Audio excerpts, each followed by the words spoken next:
ये question number है 31वां NCERT में 1.31। इसमें कहा गया है अब ऐसा विश्वास किया जाता है कि स्वयं प्रोटॉन एवं न्यूट्रॉन और अधिक मूल इकाइयों जिन्हें क्वार्क कहते हैं के बने होते हैं। यानी इसमें कहा जा रहा प्रोटॉन और न्यूट्रॉन जो है क्वार्क से मिलकर बने हैं। प्रत्येक प्रोटॉन तथा न्यूट्रॉन तीन क्वार्कों से मिलकर बनता है। तीन क्वार्कों से मिलकर बनता है। दो प्रकार के क्वार्क होते हैं, कौन कौन से? अप क्वार्क और दूसरा होता है डाउन क्वार्क। अप क्वार्क पर आवेश दिया गया प्लस के 2/3 इलेक्ट्रॉन और डाउन क्वार्क पर आवेश दिया माइनस के 1/3 इलेक्ट्रॉन। ये दिया गया है। ठीक, पूछा गया है कि इलेक्ट्रॉन से मिलकर सामान्य द्रव्य बनाते हैं। सामान्य द्रव्य मतलब पदार्थ भी किसे? इलेक्ट्रॉन से मिलकर बने होते हैं। तो यहाँ पर कहा गया प्रोटॉन तथा न्यूट्रॉन के संभावित क्वार्क संगठन सुझाइए। यानी कि किस प्रकार बनेंगे ये न्यूट्रॉन और प्रोटॉन, कितने उनमें अप क्वार्क होंगे, कितने डाउन क्वार्क होंगे। तो देखो, सबसे पहले हम अप क्वार्क को मान लेते हैं। अप क्वार्क को U बराबर अप UP लिखेंगे तो अप U बराबर कितना आवेश दिया? प्लस के 2/3 इलेक्ट्रॉन। और इसको हम मान लेते हैं डाउन क्वार्क को D से, स्मॉल d से, D बराबर माइनस के 1/3 इलेक्ट्रॉन। ये अप और डाउन क्वार्क दिए गए। अब इसके बाद में देखते हैं तो प्रोटॉन पर आवेश कितना होता है? प्रोटॉन पर आवेश बराबर प्लस के E, इतना आवेश होता है। अब इन्हीं को हमें इस क्रम में जोड़ना है कि हल करने पर उसका E मान आए। तो किस प्रकार जोड़ें? तो हम यदि ऐसा करें 2/3 प्लस के और प्लस 2/3 E ये और प्लस के माइनस के 1/3 E को जोड़ें। अगर इनको जोड़ें तो एलसीएम 3 हो जाएगा। ऊपर क्या? 2 और 2 4, 4 में से 1 जाएगा तो 3 बचेगा और नीचे 3 से भाग लगेगा, क्या आएगा? यही मान आएगा। यानी इस तरीके से जोड़ सकते हैं हम। तो ये मिलेगा हमें प्लस के E। इस तरीके इसको हल करके देखिए तो E ही मिलेगा, ये E आएगा। तो इसको हम कैसे लिख सकते हैं? ये U का मान है तो इसकी जगह हम लिख सकते हैं U प्लस, ये भी U का मान तो U लिख सकते हैं, और प्लस ये किसका मान है? D का। D बराबर प्लस के E। इससे ये पता चलता है कि हमें 2 अप क्वार्क और 1 डाउन क्वार्क से मिलकर एक प्रोटॉन बना होता है। तो हम नीचे लिख भी सकते हैं भाषा में। तो ये था प्रोटॉन के बारे में। प्रोटॉन 2 अप क्वार्क तथा 1 डाउन क्वार्क से मिलकर बना होता है। अब उन्होंने कहा न्यूट्रॉन भी। तो न्यूट्रॉन के लिए न्यूट्रॉन पर आवेश क्या होता है? न्यूट्रॉन पर आवेश बराबर शून्य। यानी ये उदासीन होता है न्यूट्रॉन, तो आवेश क्या होगा? शून्य। अब हमें शून्य लाना है, इस तरीके से इनको जोड़ना है। तो किस तरीके से जोड़ेंगे? यदि हम एक अप क्वार्क और 2 डाउन क्वार्क, 1/3 E और प्लस के माइनस के 1/3 E, इनको अगर हम जोड़ते हैं तो बराबर हमें 0 मिलेगा। 0 मिलेगा तो लिखेंगे कैसे इसको? ये U हो गया और ये हो गया हमारा D और ये हो गया D बराबर क्या आएगा? 0। तो हम भाषा में लिख सकते हैं इसको। तो देखो, यहाँ से लिख सकते हैं एक अप क्वार्क और 2 डाउन क्वार्क हैं, तो हम लिख सकते हैं एक न्यूट्रॉन 1 अप क्वार्क तथा 2 डाउन क्वार्क से मिलकर बना होता है। इस प्रकार हम प्रोटॉन तथा न्यूट्रॉन के संभावित क्वार्क संगठन बता सकते हैं। ये क्वेश्चन नंबर है एनसीईआरटी का 1.32 यानी 32वां क्वेश्चन। 32वें क्वेश्चन में ए नंबर पूछा है किसी यादृच्छिक स्थिर विद्युत क्षेत्र विन्यास पर विचार कीजिए। इस विन्यास की किसी शून्य विक्षेप की स्थिति पर कोई छोटा परीक्षण आवेश यह दर्शाइए कि परीक्षण आवेश का संतुलन आवश्यक रूप से अस्थायी है। तो हम मान लेते हैं सबसे पहले ये शून्य विक्षेप की स्थिति, ये जीरो दिखाया है, इसको हम मान लेते हैं शून्य विक्षेप की स्थिति। शून्य विक्षेप की स्थिति, ये शून्य विक्षेप की स्थिति है। इस पर हमने क्या किया, एक छोटा परीक्षण आवेश, ये एक छोटा परीक्षण आवेश रख दिया और हमने ये भी मान लिया कि ये स्थायी संतुलन की स्थिति में है, मान लिया यहाँ पर। अब क्या करते हैं, इस छोटे परीक्षण आवेश को थोड़ा सा उसकी स्थिति से हम विस्थापित करते हैं। हमने ये देखो इस तरफ क्या किया, इसको विस्थापित करते हैं। तो विस्थापित करने पर इस छोटे परीक्षण आवेश पर प्रत्यानयन बल लगना चाहिए। प्रत्यानयन बल जो उस छोटे परीक्षण आवेश Q नॉट को अपनी प्रारंभिक स्थिति में लाएगा। ये तभी संभव है जब विद्युत क्षेत्र रेखाएं जो हैं इस शून्य विक्षेप स्थिति तक जाएं। शून्य विक्षेप की स्थिति तक जाएंगी तभी इस पर ये प्रत्यानयन बल लगेगा और ये शून्य विक्षेप की स्थिति में पुनः आ जाएगा। लेकिन विद्युत क्षेत्र रेखाएं जो होती हैं शून्य विक्षेप की स्थिति तक नहीं जाती हैं। तो इससे यह सिद्ध हो जाता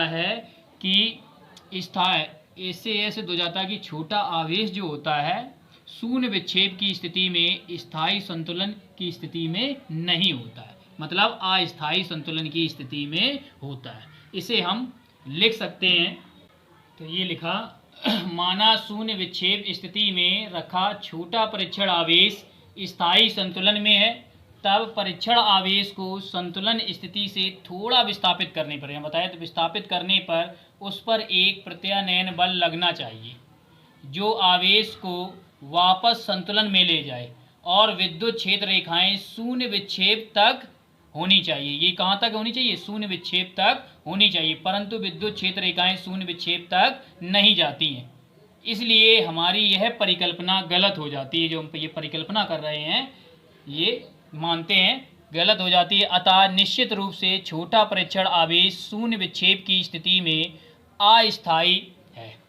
इस तरीके से ये ए हो जाता है। अब देखते हैं बी नंबर। इस बी नंबर में पूछा गया, इस परिणाम का समान परिमाण तथा चिन्हों के दो आवेशों के सरल विन्यास के लिए सत्यापन कीजिए। मतलब इसी को सरल विन्यास के रूप में सत्यापन करना है। तो हम मान लेते हैं इस तरीके से, ये दो कैसे हैं, इस परिणाम का समान परिमाण, यानी समान परिमाण, अगर इस पर हम प्लस Q आवेश मानेंगे तो इस पर भी क्या होगा, प्लस Q आवेश, समान परिमाण के ये आवेश हैं। इस बिंदु का नाम दे देते हैं A और ये है B बिंदु है, ठीक। चिन्हों के दो आवेशों के सरल विन्यास के लिए सत्यापन करना। अब मान लेते हैं कोई बीच में बिंदु है, इसके बिल्कुल मध्य बिंदु C पर कोई माइनस Q आवेश रखा है और इसके बीच की दूरी जो है, इनके बीच की दूरी हम मान लेते हैं 2L, बीच की दूरी 2L। तो ये मध्य बिंदु पर है इनके, तो ये L हो जाएगी दूरी और ये भी L हो जाएगी, ये L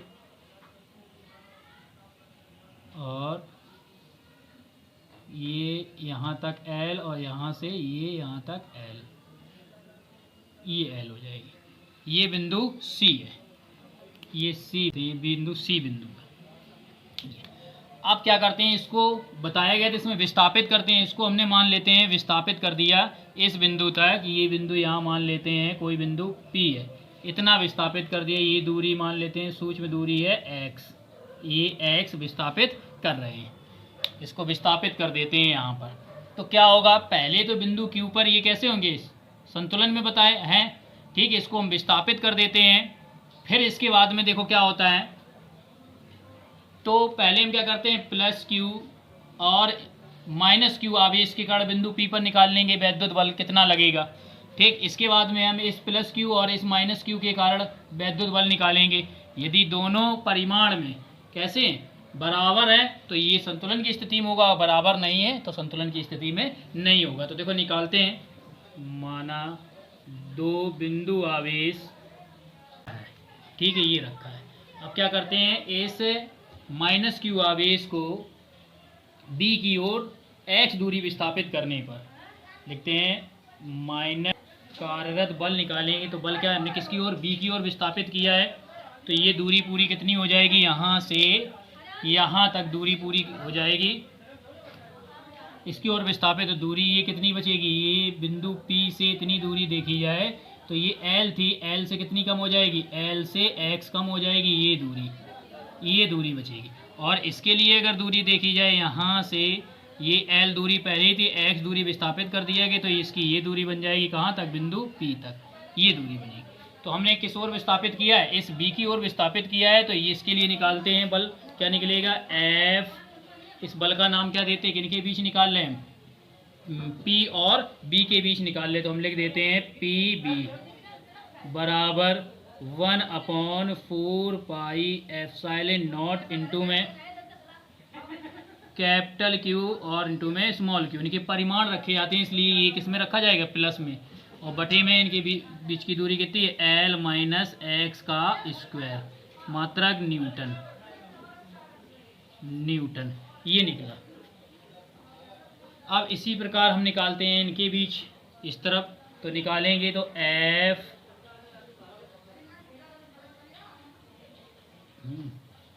इसी प्रकार लिख सकते हैं, इसी प्रकार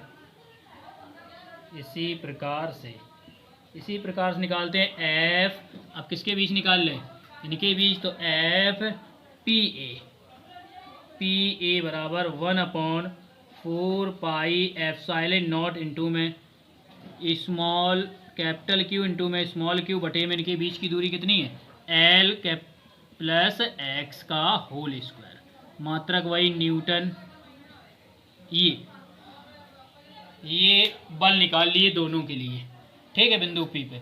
अब देखते हैं इन बलों में कौन अधिक होगा और कौन कम, क्या ये परिमाण में बराबर है, नहीं बराबर होंगे। देखिए यहाँ पर L प्लस एक्स लिखा, यानी L प्लस एक्स जोड़ोगे तो ये क्या हो जाएगा, अधिक हो जाएगा जब x जोड़ोगे L के मान में और उसका वर्ग करके भाग लगाओगे तो ये कम मान आएगा। यहाँ पर क्या होगा, L जो है L से x कम हो रहा है तो कम हो जाएगा, और कम का जब भाग लगाओगे तो इसका मान ज़्यादा मिलेगा। तो हम लिख सकते हैं इस तरीके से, अतः कण मध्य बिंदु C पर संतुलन की अस्थायी अवस्था में होगा। इस प्रकार ये आवेशों के सरल विन्यास के लिए सत्यापन इसका हो जाता है बी पार्ट में। अब देखते हैं अगला सवाल, ये क्वेश्चन नंबर है 1.33 यानी 33वां क्वेश्चन है। इसमें एक डेरिवेशन है, ये फार्मूला स्थापित करना है ये। तो इसमें क्या करना है, प्रारंभ में x अक्ष के अनुदेश vx चाल से गति करता हुआ, यानी vx चाल से कोई कण है गति करता हुआ दो आवेशित प्लेटों के मध्य, दो प्लेटें आवेशित हैं, उनके मध्य क्षेत्र में स्मॉल m द्रव्यमान तथा माइनस q आवेश का एक कण, इसका द्रव्यमान स्मॉल m है और माइनस q आवेश का ये कण है, प्रवेश करता है। प्लेटों की लंबाई कैपिटल L है। इन दोनों प्लेटों के बीच एक समान विद्युत क्षेत्र E बनाए रखा जाता है। दर्शाइए प्लेट के अंतिम किनारे पर कण का ऊर्ध्वाधर विक्षेप ये हमें सिद्ध करके ये निकाल के बताना है। तो सबसे पहले देखो क्या करते हैं, दो प्लेटों को बना लेते हैं, ये एक प्लेट और एक ये प्लेट। एक प्लेट पर माइनस का आवेश है और एक प्लेट पर प्लस का आवेश ले लेते हैं। जैसे इस पे हमने माइनस का ले लिया ये आवेश, इस प्लेट पर माइनस और इस प्लेट पे प्लस का आवेश है,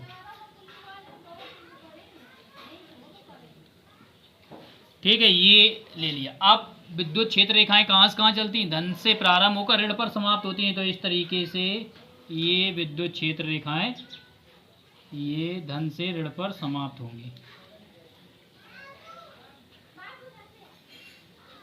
ये इस तरीके से चलेंगी।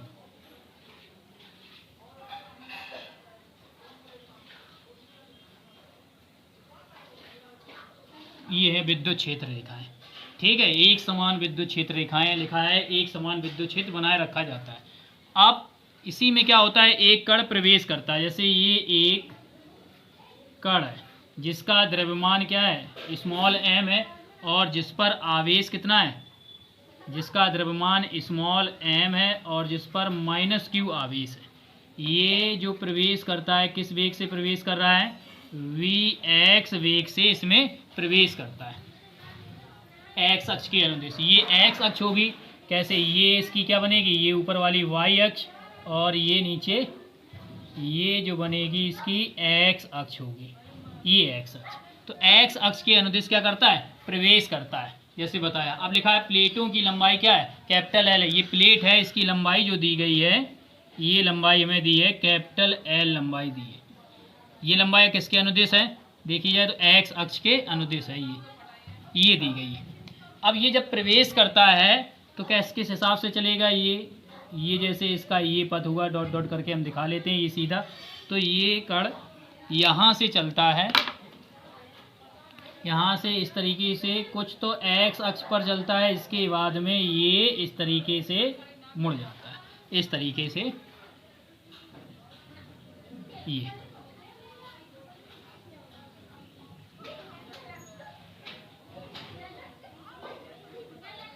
इस तरीके से ये चला। ये कुछ एक्स अक्ष पर चला और कुछ क्या हो गया, ये विक्षेपित हो गया इस तरफ। क्यों हो गया, इस तरफ क्यों विक्षेपित हुआ, नीचे की तरफ क्यों नहीं हुआ, क्योंकि ये कैसा है, आवेश, ऋण आवेश है। ऋण आवेश हमेशा किसकी ओर आकर्षित होगा, धन आवेश की ओर। तो इस तरफ इस प्लेट पे क्या धन आवेश, तो इसकी तरफ ये क्या होगा, विक्षेपित होगा, तो इस तरफ ये उड़ गया। तो ये एक बिंदु हम मान लेते हैं, कोई ये बिंदु ले लिया ए, इस पर देखी जाए तो ये एक्स दूरी भी तय कर रहा है और वाई दूरी भी, तो एक्स कॉमा वाई हम इस तरीके से लिख सकते हैं, ये एक्स कॉमा वाई दूरी भी तय करता है। तो ये चित्र बना इसका, और इसको ये लिख लेते हैं, ये रेखाएं जो खींची हैं ये विद्युत क्षेत्र को प्रदर्शित कर रही है ये।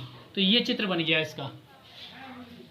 अब इसी से हम लिख भी सकते हैं चित्र के बारे में, क्या लिखेंगे, माना दो आवेशित प्लेटें, माना दो आवेशित प्लेटें हैं, उनके बीच एक समान विद्युत क्षेत्र ई है। कोई कण जिसका द्रव्यमान स्मॉल m तथा आवेश क्या है, माइनस क्यू है, Vx वेग से एक्स अक्ष के अनुदेश प्रवेश करता है, एक्स अक्ष के अनुदेश प्रवेश करता है। तो ये एक्स अक्ष पर तथा वाई अक्ष पर दोनों पर क्या करता है, दूरी तय करता है। इन प्लेट की लंबाई या प्लेट की दूरी क्या है, प्लेट की लंबाई कैपिटल एल है। तब देखो इसको हम हल करते, इतनी भाषा लिखने के बाद में इसको हम हल करेंगे। तो हल करने के लिए लिखेंगे, सबसे पहले देखेंगे एक्स अक्ष के अनुदेश, किसके, एक्स अक्ष के अनुदेश, एक्स अक्ष के अनुदेश। ये एक्स अक्ष के अनुदेश इसलिए, जब एक्स अक्ष के अनुदेश चलेगा तो इस पर एक बल लगेगा, कौन लगाएगा, ये विद्युत क्षेत्र बल लगाएगा। और जब ये एक्स अक्ष के अनुदेश चल रहा है तो इस पर एक बल लग रहा है, क्या बल लग रहा है वो निकाल लेते हैं। तो बल निकालेंगे, एक्स अक्ष के अनुदेश कण पर कार्यरत बल, कण पर कार्यरत बल, कार्यरत बल। तो देखेंगे कण पर कार्यरत बल क्या हो जाएगा, लिखेंगे F बराबर, तो F बराबर क्या हो जाएगा, Q इंटू में E। देखो Q आवेश होता है, ठीक, उस पर कौन बल लगा रहा है, विद्युत क्षेत्र की तीव्रता E बल लगा रही है, तो F बराबर QE निकल आता है। ये हम पीछे पढ़ चुके हैं, E बराबर इस फॉर्मूले से E बराबर F अपॉन Q, ये विद्युत क्षेत्र की तीव्रता की परिभाषा पढ़ाई थी, यही से निकाल सकते हैं ये। तो ये हो गया। अब इसको हम डाल देते हैं समीकरण 1। ये तो लगा जब विद्युत क्षेत्र के एक्स अक्ष की दिशा में ये चल रहा है। अब ये क्या होगा, वाई अक्ष की दिशा में चलेगा तो इस पर एक बल लगेगा, या ऐसे भी लिख सकते हैं, लिखेंगे तो इसका फार्मूला हम लिखेंगे F बराबर क्या हो जाएगा, न्यूटन के द्वितीय नियम से F बराबर m क्या है, इसका द्रव्यमान है, A क्या है, जब गति कर रहा है तो उसमें ये त्वरण उत्पन्न हो रहा है, इसके कारण क्या उस पर एक बल लगेगा, ये बल लगेगा। इसे डाल देते हैं हम समीकरण 2। अब समीकरण 1 और 2 से लिखते हैं, समीकरण 1 व 2 से, देखो समीकरण 1 व 2 से देखो तो F बराबर दोनों लिखे हैं, तो इनको हम सीधे लिख सकते हैं MA बराबर QE, यहाँ से लिख सकते हैं, यहीं से A का मान निकाल सकते हैं। A बराबर क्या निकलेगा, QE बटे में M, इसे डाल देते हैं समीकरण 3। 2 समीकरण हो चुके हैं, समीकरण 3। अब इसके बाद में देखो देखते हैं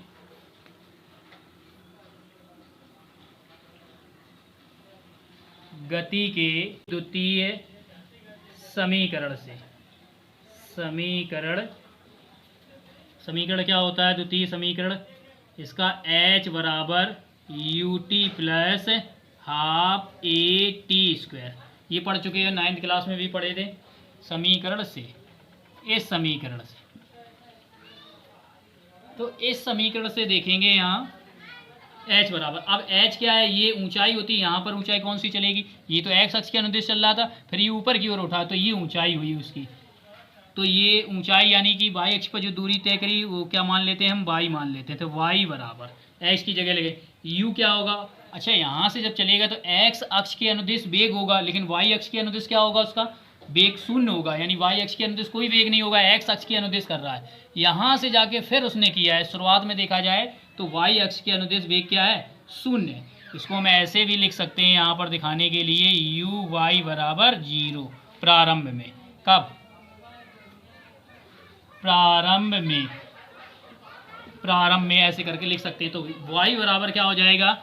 यहाँ लिखेंगे यू वाई इंटू में टी, यू वाई इंटू में टी, और ये प्लस के हाफ ए टी स्क्वायर। अब मान इसमें जब रखोगे तो y बराबर u का मान तो 0 यू वाई का, ठीक है, गुणे टी और प्लस के हाफ ए टी स्क्वायर। तो यानी y बराबर निकल के आ गया हाफ ए टी स्क्वायर, ये निकला हाफ ए टी स्क्वायर। देखो यहाँ से हमने a का मान तो निकाल लिया, a का मान a बराबर क्या है? क्यू ई बटे में m समीकरण 3 से। हम t का मान और निकाल लेते हैं, फिर इस समीकरण में रख देते हैं, मान रखेंगे। तो इधर का साफ कर लेते हैं, इसे डाल देते हैं, समीकरण 3 था, इसे समीकरण डाल देते हैं 4, ठीक। अब इसके बाद में t का मान निकाल लेते हैं। t का मान कैसे निकालेंगे? तो लिखते हैं x अक्ष के अनुदिश, x अक्ष के अनुदिश स्मॉल t समय में, स्मॉल t समय में चली गई दूरी,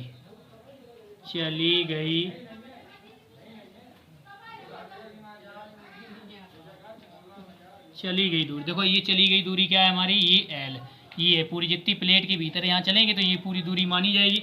चली गई दूरी l बराबर, तो चाल बराबर दूरी बटे समय, ये फार्मूला होता है, चाल बराबर दूरी बटे समय, ये पढ़ा है, दूरी बटे समय। अब देखो यहीं क्या करते हैं, इस समय का इधर गुणा करा देंगे तो ये दूरी बराबर चाल गुणे समय आ जाए। तो किस चाल से ये चल रहा था? vx चाल से चल रहा था, और समय कितना लग रहा है? t समय में निकाल रहे, तो इंटू में t हम लिख सकते हैं। यहीं से t का मान निकालेंगे तो t बराबर क्या निकलेगा? t बराबर निकलेगा l बटे में vx, ये निकलेगा, ठीक। इसको हम डाल देते हैं समीकरण 5। अब देखो लिखेंगे समीकरण 3 और 5 से समीकरण 4 में मान रखने पर, लिखेंगे समीकरण 3 और समीकरण 5 से, समीकरण 5 से a तथा t के मान रखने पर,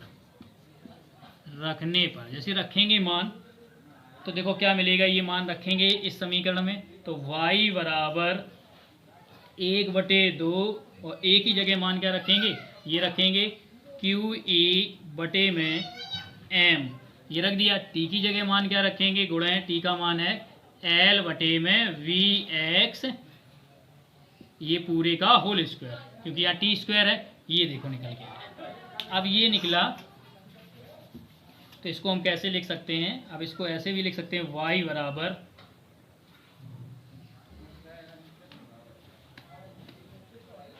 बराबर इसको Q E L A square, अलग अलग लिखेंगे तो बटे में क्या हो जाए? 2mBx square. तो ये देखो y क्या है? यही पूछा गया था सूत्र, विस्थापन। तो ये हो गया सिद्ध, यही सिद्ध हमें करना था। इस तरीके से इसको हम सिद्ध कर सकते हैं। अब देखते हैं अगला सवाल। क्वेश्चन नंबर 1.34 यानी 34वां क्वेश्चन लिखा है, प्रश्न संख्या 1.33 में वर्णित कण की इलेक्ट्रॉन के रूप में कल्पना कीजिए। इलेक्ट्रॉन के रूप में कल्पना करना है जिसको Vx बराबर 2 × 10⁶ मीटर प्रति सेकंड के साथ प्रक्षेपित किया गया है, यानी प्रक्षेपित किया जाता है किसी विद्युत क्षेत्र में। और लिखा है यदि प्लेटों के बीच, दो प्लेटों के बीच प्रक्षेपित किया जाता है 0.5 सेंटीमीटर दूरी पर रखी प्लेटों के बीच विद्युत क्षेत्र ई का मान 9.1 × 10⁻² न्यूटन प्रति कूलाम हो तो ऊपरी प्लेट पर इलेक्ट्रॉन कहाँ टकराएगी, ये बताना है। यानी कि ये दो प्लेटें हैं और Vx वेग से इनके बीच कोई विद्युत क्षेत्र होगा, ये अभी बनाया था क्षेत्र।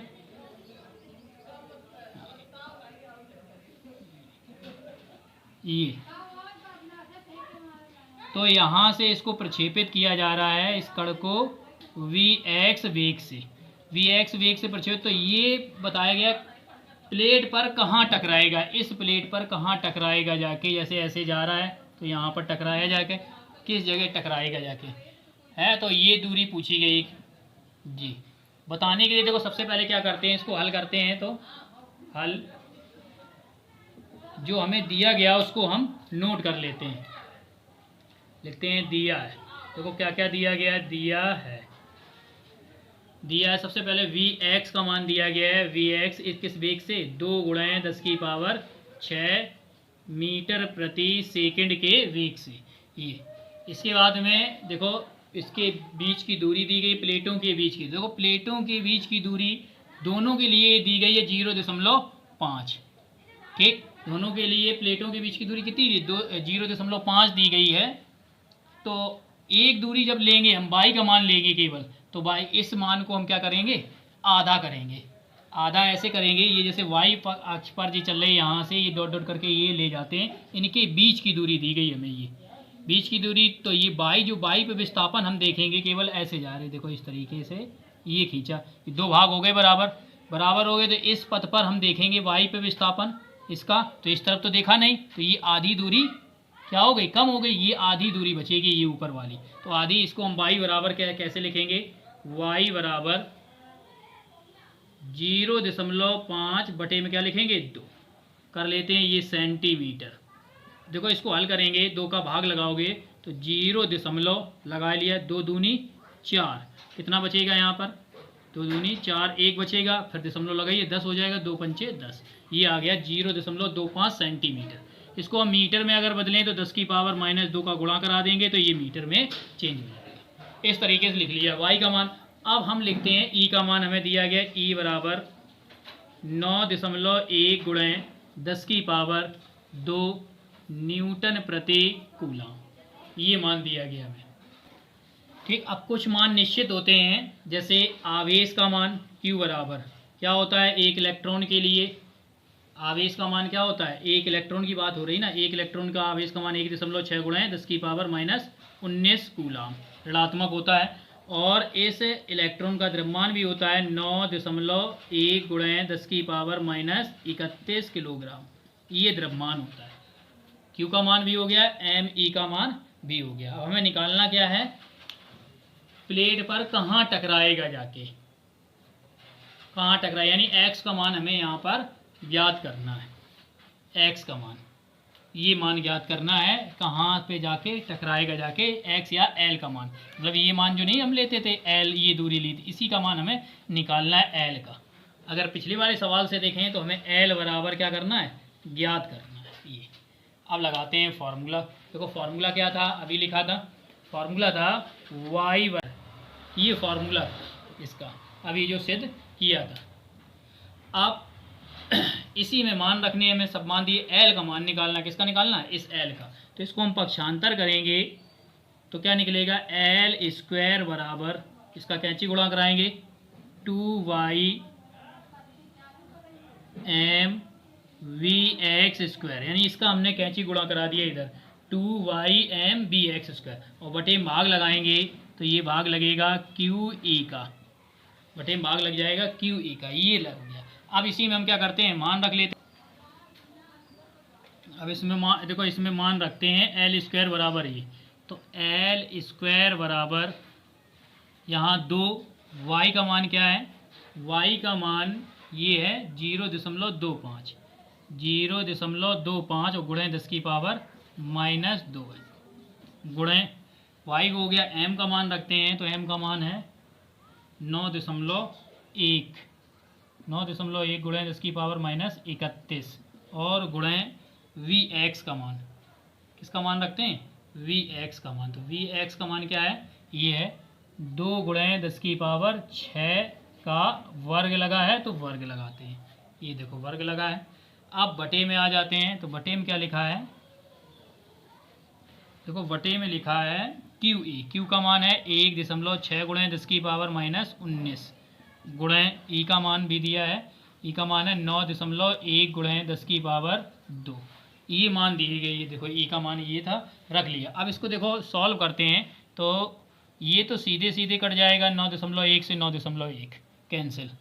अब इसके बाद देखो यहाँ पर एक जीरो बढ़ा लेते हैं तो ये दशमलव से ये दशमलव कैंसिल हो गया। तो इसको देखो कैसे लिखेंगे, एल स्क्वायर बराबर ये 2, इधर 2 का वर्ग करो 4 हो जाएगा, 4 का इसमें गुणा कराओ कितना हो जाएगा, 8 हो जाएगा। 2 का वर्ग 4, 4 दूनी 8 और गुणा कितना लिखा है 25, गुणा 10 की पावर कितनी हो जाएंगी, 10 की पावर -2 है ये, और ये माइनस की 31, माइनस की 31 और -2 कितनी हो जाएंगी, माइनस की 33। लेकिन यहाँ वर्ग करोगे 6 दूनी 12 पावर हो जाएंगी, 12 पावर जब 33 में से घटेंगी माइनस की 21। अब इसके बाद में देखो बटे में देखते हैं, बटे में क्या है, ये है 160 गुणा 10 की पावर कितनी है 19 में से 2 गई माइनस की 17, ये बची। देखो इसको चाहें तो यहाँ से काट सकते हैं, काटेंगे तो 8 से काटोगे 8 दूनी 16, 20 बार कटेगा, और 5 से काटोगे 5 चौको 20 और 5 25, ये कट जाएगा, ये कट गया। तो यहाँ आ गया एल स्क्वायर बराबर, देखो ऊपर बचा है 5 और नीचे है 4, 5/4 और ये हो गया गुणे 10 की पावर कितनी बनेगी, 10 की पावर -17 ऊपर जाएंगी तो प्लस की हो जाएगी और 21 में से घटेंगी तो -4 बची, ये -4 बची। तो एल स्क्वायर बराबर, देखो एल स्क्वायर 4 का भाग अगर 5 में लगाओ तो 4 एकम 4, एक बार गया, कितना बचेगा, 1 बचे, 1 में नहीं जाएगा, दशमलव लगाओगे 10 हो जाए, 4 दूनी 8, 4 दूनी 8, 2 बार गया। इसके बाद में फिर कितने बचेंगे, 2 बचेंगे, 20 हो जाए, 4 पंचे 20 गुणा 10 की पावर -4। इसका हम वर्गमूल ले लेते हैं, इसका वर्गमूल लेंगे तो निकलेगा एल बराबर मान 10 की पावर ये निकल आएंगी -2, 4 की आधी हो जाए। अब 1.25 का वर्गमूल निकालते हैं, तो 1.25 का वर्गमूल निकालेंगे, पहले 125 का निकाल लेते हैं। 125 का वर्गमूल क्या आएगा, 2 2 के जोड़े बनेंगे, यहाँ 1 यहाँ 1, यहाँ पर भी 1 बार जाएगा, तो ये 1 से 1 घटा 0, ये 25 का उतारा ले, 1 के दूने लिखे जाते हैं 2। अब देखो इसका कितनी बार जाएगा, इसमें अगर हम 1 रखते हैं तो 21 एकम 21 एक बार जाएगा, एक ही बार है, 2 रख देंगे ज़्यादा हो जाएगा, 22 दूनी 44, तो 1 यहाँ पर 1 यहाँ आएगा 21, घटाएंगे कितना बचेगा, 4 बचेगा। फिर देखो क्या लगाएंगे, दशमलव लगाओगे यहाँ पर और 2 जीरो बढ़ाओगे। अब 11 दूनी 22, 22 का लगभग लगाओगे जाके, तो इसमें देखते हो 400 में जैसे देना है भाग हमें, 11 दूनी 22 कितनी बार जाएगा, 22 का जरा सॉरी 2 बार जाएगा, कितनी बार जाएगा, 2 बार जाएगा, 22 दूनी 44 लगभग 2 बार जाएगा। तो यहाँ पर हम क्या लिख सकते हैं, 4 की जगह 2 लिख सकते हैं। तो ये आया